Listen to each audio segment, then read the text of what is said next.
And a day ahead of the annual budget, Finance Minister Nirmala Sitharaman tabled the economic survey for 2024-25 in both houses of Parliament.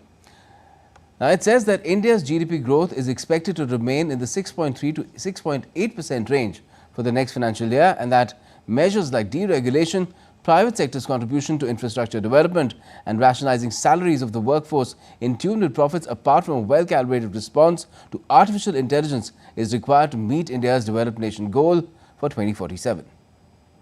With your permission, I rise to lay on the table. India's Finance Minister Nirmala Sitharaman tabled the economic survey for 2024-25 in both houses of Parliament on Friday. The survey cites strong domestic economic fundamentals, a declining unemployment rate, stable inflation, and the need for further reforms to sustain growth momentum. The survey puts forth a way forward to reinvigorate the internal engines and domestic levers of growth. We have to raise our game on domestic growth. And how do we do that? There are 4 dimensions to it. One is deregulation for growth, augmenting internal capacities for growth, the role of the private sector in nation building, and doing energy transition the Indian way. Here are some key takeaways from the economic survey.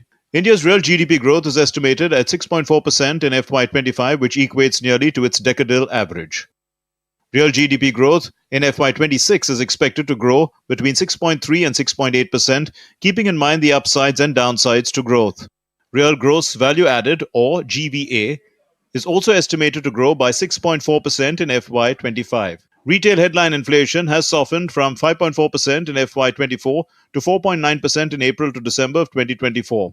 India's external sector continues to display resilience amidst global uncertainties and headwinds. Overall exports, that's merchandise plus services, grew by 6% year-on-year in the first 9 months of FY25.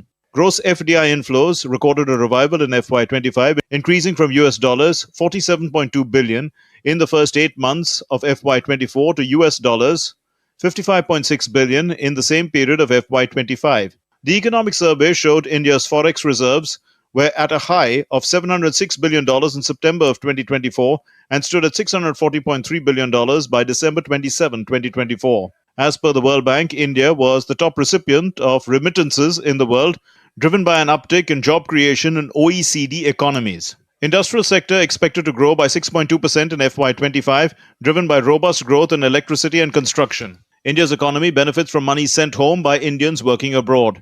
Remittances grew by $28.1 billion in Q2 FY24 to $31.9 billion in Q2 FY25. Indian labor market indicators have improved, with unemployment rate declining to 3.2% in 2023-24, July to June, from 6.0% in 2017-18. Rupees 50,000 crore Self-Reliant India Fund launched to provide equity funding to MSMEs. Private sector plays a very big role. And in terms of the private sector, the specific asks are balanced deployment of capital and labor, curbing ultra-processed foods, fairer distribution of income, importance to workplace safety, workplace culture and mental health, and thinking about supply and sourcing from a strategic perspective as well. The economic survey of 2024-25 has come within a short span of 6 months from the last one, which was presented in July of 2024 after the general election. The economic survey document, prepared by the Finance Ministry and formulated under the supervision of the Chief Economic Advisor, gives insights into the state of the economy and various indicators of 2024-25 April to March, and some outlook also for the next fiscal. Dheeraj Das's report for DD India.